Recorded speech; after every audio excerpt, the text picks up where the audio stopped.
Ed Fawcett of Close Order channel made a statement that all the winners at the tournaments were all YouTubers. So, let's start making some videos.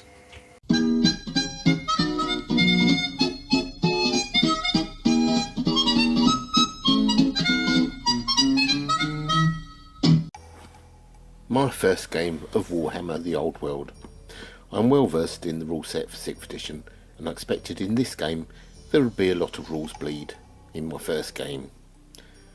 I had planned on my first game to be a 500 point battle with Thomas Saxon from Canterbury Crusaders, an extremely good 6th edition vampire player. I was going to assemble some of my newly acquired Tomb Kings, and when I asked him which faction he was going to play, he said Tomb Kings. Oh, fair enough, I said, and I looked into gathering my Night Goblins army with my newly acquired base adapters. I already had some Goblin units, or rather Night Goblin units, that I didn't use for 6th edition as they were equipped with spears, and in 6th, spears are not a viable option when you have sword and board giving you a bonus on your armour save. However, after gathering my forces together, we unfortunately could not get to play. A few weeks later, Oni volunteered with his Beastmen horde. I suggested a 600 point game, as originally I had included Snotlings in my 500 point army, but Army Builder flagged up an error as Snotlings are a swarm, therefore do not count towards the minimum core of 3 army units. So I had to swap them out for a Squig Herd. At 600 points I could include the Snotlings and buy another Fanatic from my Night Goblin list. So for characters, my general is a Night Goblin war boss. I had a guess that the Beast Herd general will either be a Wargor or a Brave Shaman. Either way, both are great fighters and would likely bash up a big boss. Against a war boss, the fight would be almost on equal terms. I equipped him with a light armour, a burning blade, as I had 5 points spare, and a spiteful shield for 25 points. I think this is suited to Night Goblins. Each enemy to hits or to wound rolls of a 1 cause an automatic strength 4 hit to the attacker, a nasty item. I bought a shaman for the second character, making him a level 2, but otherwise naked. My basic core were 20 Night Goblins with spears, full command, and 2 fanatics. A unit of 6 squigs led by 2 herders, 3 stone trolls with great weapons. I don't think we're going to see many trolls without great weapons in this Warhammer the Old World. And finally, the 2 bases of Snotlings, bringing a tally of 600 points. Oni surprised me at how much he was able to get for 600 points. His army was led by a Wargor, heavy armour, great weapon. Unexpectedly, Oni took a second Wargor. This he equipped with the magic item Hunter Spear, which turns him into a mobile bow thrower. Oni's Brave Shaman was a level 1, but he equipped him with the gnarled hide and the brave staff. The gnarled hide is a mutation, giving him a saving throw. The rest of his force consisted of a unit of Gore Herd, 15 strong, full command, 2 units of 10 Ungors, 1 with short bows, half-horn and musician, 1 with thrusting spears and full command, and finally 2 units of 5 warhounds, both with vanguard. My shaman chose spells from the Law of War. The spells he rolled were Gork's Foot and something else which I really can't remember because I swapped it for Itchy Nuisance. Jin Singh had recommended this spell because he said, when cast on the enemies, this hex, even Snotlings become a terrifying thing. So, got to take that. For Oni's Brave Shaman, he picked the law Elementalism, but rolled Earthen Ramparts. Although a good spell, this is hard to cast for a level 1, requiring a 10+. So, he elected to pick Stormcall, a hex affecting initiative and movement. In deployment, I had most of my force central to face his Gore unit. I felt my Night Goblins would not be enough to defeat them alone, so I added support from the stone trolls with their great weapons. I had my war boss in the Night Goblin unit ready to spar with the Beastmen general, and my shaman was opposite his number to dispel everything he cast. This left both flanks weak. My right flank was to be held by the Snotlings in a skirmish formation, who had to face up against a unit of warhounds and the Ungors with the spears. I hoped the unbreakable nature of the Snotlings would hold these two units up long enough so they did not later support the centre. My right flank was held by the Squigs unit, again in skirmish formation. Before the start, Oni moved both warhounds forward as he had paid for Vanguard, a new rule to me that allowed a unit to move its base movement before the start of a battle. This reminded me that my Snotlings had Vanguard, so I also moved them forward.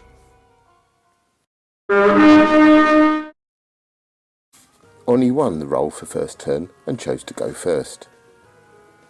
There was nothing much in the command phase, as everything was out of hex range, and he rolled on the Gaze of Gods, but I can't remember what it was, and it wasn't relevant for the rest of the game.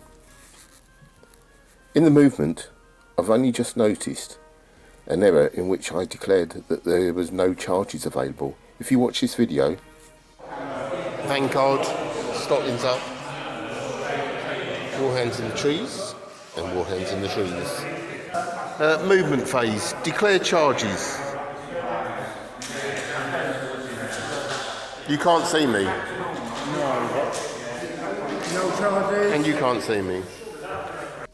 Looking at the distance between the warhounds and the Snotlings, they got a movement of 7 inches, potential of 6 inches plus swift stride. I think they could have got in. But again, we're both still using the rules for 6th edition for woods. In 6th edition, this was that anything deeper than 2 inches could not be seen and could not see out of the wood. In Warhammer the Old World, this is no longer the case. Now units in woods can be seen and can see out of, no matter how deep in the woods they are. Units with a wood in between them cannot see each other.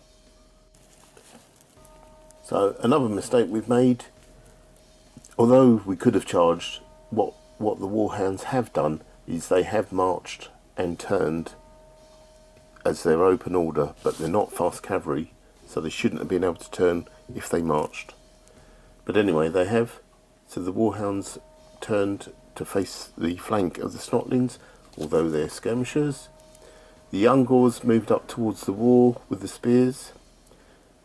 The Gors moved up towards the wall, and the Bray Shaman, I think he marched this turn, and the warhounds on the right flank moved safely in the woods, as what we thought at the time, and the Ungors with the bows moved to the edge of the woods. In shooting, I was suddenly surprised to find there was a shooting from the Wargor that had the Hunter's Spear. He shot it at my Night Goblin unit, successfully hitting them and passing through and through, killed 3 of my Night Goblins. There was no combat, and so that ended turn 1. Night Goblin turn 1. In the command phase, the trolls passed their stupidity thanks to the general's buffed leadership with Warband and Horde. His leadership bonus could have given him a leadership of 9. However, the work of the Hunter's Spear had reduced the rank and hence reduced the leadership to 8, although this was sufficient to get the trolls in order. The enemy were out of range of hexes, so on to the movement phase. And there were charges to declare. The Snotlings were in skirmish formation, giving them a 360 charge arc, and the Warhounds were within range of their charge. The Snotlings had a movement of 5 now, giving a potential charge range of 11 inches. The Snotlings rolled high enough and smashed into the Warhounds. For everything else, the Night Goblin unit wanted to get into combat quick after being shot up by the spear. The Shaman moved to get within spell range of the Warhounds. The Trolls moved forward to present a frontage for the Warhounds, and the Squigs moved up to assist the Trolls. There was no shooting missile weapons, as the only unit that had these were the Snotlings, and they were engaged in combat. The Snotlings brought down 2 dogs and received 1 wound in reply. However, surprisingly, the Warhounds passed to their break test as they lost this combat by 1, and so gave ground. Beastmen turn 2. The Brave Shaman outclassed Buster in the command phase, even though being a lowly level 1, and cast Stormcall on the Stone Trolls, even with the -1 for the casting roll. Now, their initiative would be reduced to 1, and their movement is reduced by 1.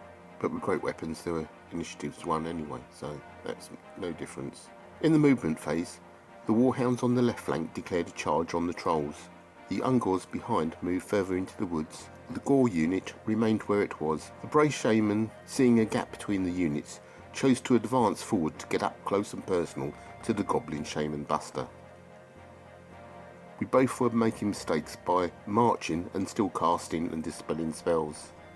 On the left flank, the Ungors marched to give the Warhound support and finish off them annoying Snotlings. In shooting, the Hunter's Spear missed, which is a relief to the Night Goblins. In combat, the Snotlings killed a Warhound and received 2 wounds themselves, but as unbreakable, they just gave ground. They needed to hurry up, or else they were in trouble from the Ungors rapidly approaching. On the left flank, the Warhounds bounced off the Trolls. They caused 1 wound, which was regenerated, but lost 3 of their own. The dog broke and fled, well out of range of the Hex Trolls' movement, who stumbled forward to the edge of the wood. The dogs fleeing through the Ungor herd, however, caused this unit also to flee. The Trolls had destroyed the right flank. Night Goblin turn 2.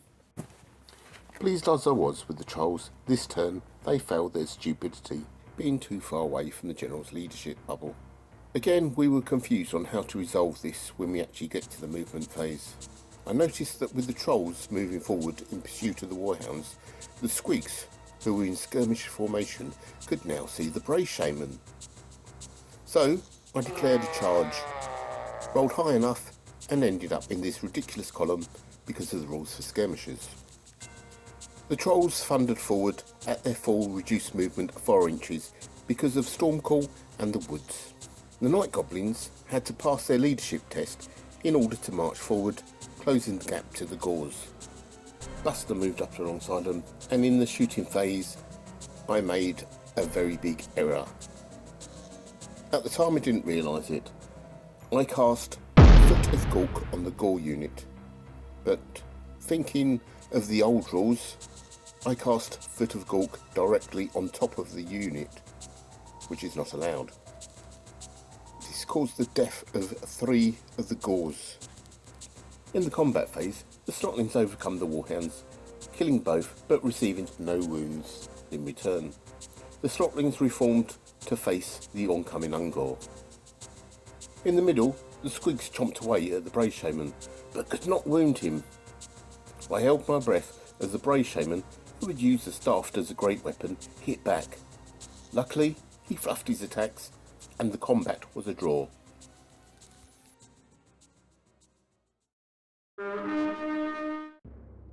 Beastmen turn 3. The Foot of Gulk vortex moves at the beginning of turns. This caused the vortex to move out of the Gore unit to end up behind them. This caused 2 wounds on the Gore unit, and it was at this point I felt something was not quite right with this spell. It seemed too powerful. In the rally phase, the Ungor unit on the right flank rallied and faced the enemy once more. The Warhound, on the other hand, continued fleeing towards the edge of the board, but still only just remained on the board. In the movement, the Ungors on the left flank finally got to charge into the Snotlings. In this edition, Snotlings have throwing weapons, so I elected to stand and shoot, and missed all shots, before they piled into the Snotlings. The Wargore with the Hunter's Spear moved out to the side of the unit, knowing that an oncoming combat will be soon.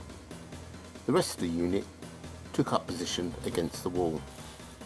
In the shooting phase, the Hunter's Spear twanged again, and the Night Goblin unit suffered 2 wounds. In combat, the Ungor easily dispatched a Snotling base. In the old world, the item throwing spears allows fighting in 2 ranks on the turn you charge, which in this case gave 10 attacks. In retaliation, the Snotlings wounded none and so gave ground. The brave shaman in the middle was unlucky. As he'd used his brave staff as a great weapon, he went last, and so the 2 squigs facing him were able to chomp him down.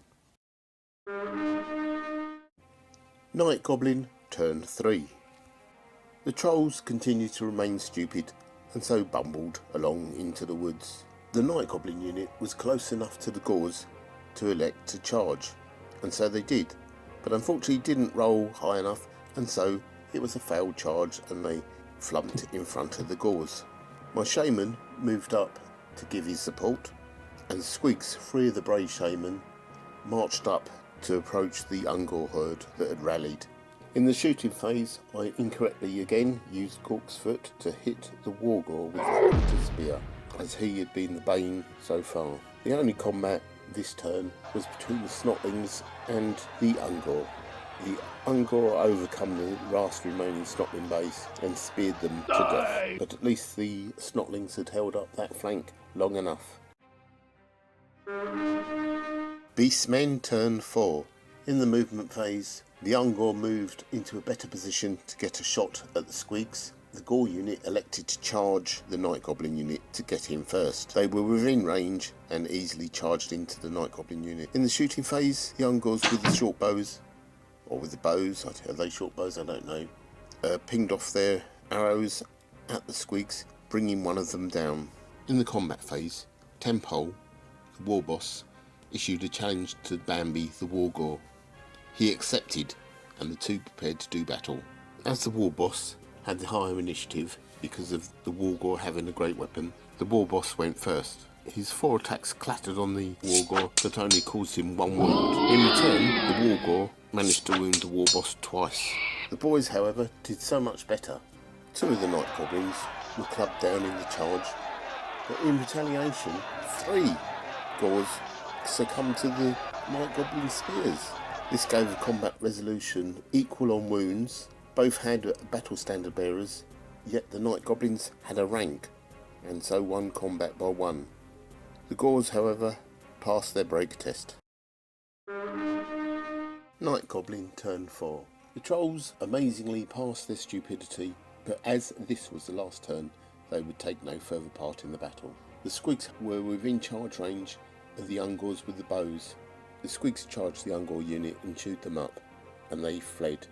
The Squigs pursued them and ran them down. In the combat between the Gors and the Night Goblins, the war boss again fluffed his attacks, but luckily also the Wargor fluffed his attacks, and so the combat was a draw. Between the boys, however, the Night Goblins absolutely decimated the rest of the Gors, leaving only the standard bearer standing. And after that, it was time to call the game an end.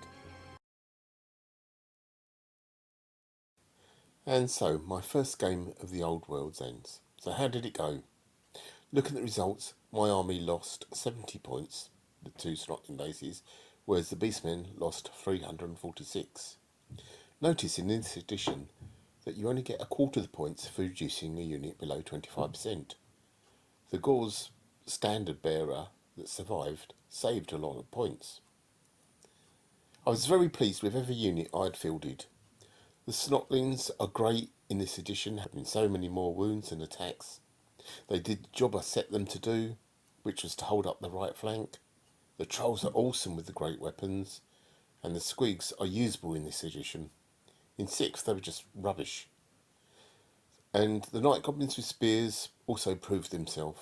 It's great to have that unit back in use. The only thing that troubled me was the Goblin Shaman. It just seemed too powerful. So I went home and asked the Facebook community. Straight away they told me how wrong I'd been. This meant that results were unfairly gained, as the Wargor with the Hunter's Spear and a third of the Gors should not have been felled in this way. I felt bad. Vortexes cannot be cast on top of a unit. I declared the results null and void and made the game a draw. Overall though, it was a good game, and the fears I had about the gameplay were so far unfounded. But as Dr. Blackshill has said, for a gentlemanly game, the Old World is a most playable edition and absolutely fine. I would have to play a rematch with Ronnie one day, and not cast abusive vortexes.